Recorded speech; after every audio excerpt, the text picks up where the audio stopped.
বৰছলত কংগ্ৰেছৰ নিৰ্বাচনী প্ৰচাৰত ভূপেন বৰা এখন ৰাজ্যৰ এজন মুখ্যমন্ত্ৰী অসমৰ 3,40,00,000 মানুহৰ এখন ৰাজ্যৰ মুখ্যমন্ত্ৰী ডক্টৰ হিমন্ত বিশ্ব শৰ্মা কিন্তু কেন্দ্ৰীয় গৃহমন্ত্ৰীৰ ওচৰত তেওঁৰ ৰাজহাৰ বেকা হৈ থাকে সাধাৰণ ৰাইজৰ ওচৰত বুকু ভিন্দাই থাকে কেন্দ্ৰীয় গৃহমন্ত্ৰীৰ লগত ইডি আছে সিবিআই আছে আৰক্ষী আছে গতিকে ভয় কৰে তেজপুৰৰ নিকটৱৰ্তী বান্দৰমাৰীত এখন নিৰ্বাচনী প্ৰচাৰ সভাত এইদৰে মন্তব্য কৰে অসম প্ৰদেশ কংগ্ৰেছৰ সভাপতি ভূপেন বৰাই এখন ৰাজ্যৰ মুখ্যমন্ত্ৰী অসমৰ 3,40,00,000 মানুহৰ এজন মুখ্যমন্ত্ৰী অমিত শ্বাহ ডাঙৰীয়াৰ আগত ৰাজহাটৰ এনেকুৱা বেকা কৰি দিছে এনেকুৱা বেকা হৈছে হিমন্ত বিশ্ব শৰ্মাৰ ৰাজহাট দুখীয়া মানুহক দেখিলে বুকু ভিন্দাই কথা কয়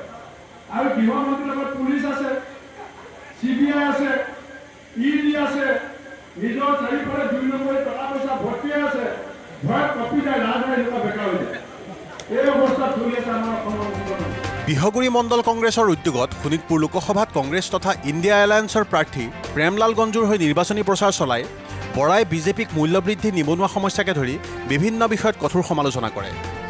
নিৰ্বাচনী সভাত প্ৰাৰ্থী গঞ্জুৰ লগতে প্ৰাক্তন সাংসদ বলিন কুলি উপসভাপতি মাধুৰ্য গোস্বামী জিলা কংগ্ৰেছৰ সভাপতি দাদুল বৰকাকতিকে ধৰি ভালেকেইজন নেতাই অংশ লয় এই নিৰ্বাচন অকল কংগ্ৰেছৰ নিৰ্বাচন নহয় এই নিৰ্বাচনত আমি ন্যায় পোৱা নিৰ্বাচন ভাৰতবৰ্ষক জনগণ বচোৱা নিৰ্বাচন সংবিধান বচোৱা নিৰ্বাচন গতিকে এই কথাখিনি লৈ আমি আগবাঢ়ি যাব লাগিব বিভিন্ন সময়ত বিভিন্ন কথা আমি দেখিছোঁ যেতিয়াৰ পৰা ভাৰতবৰ্ষত বিজেপি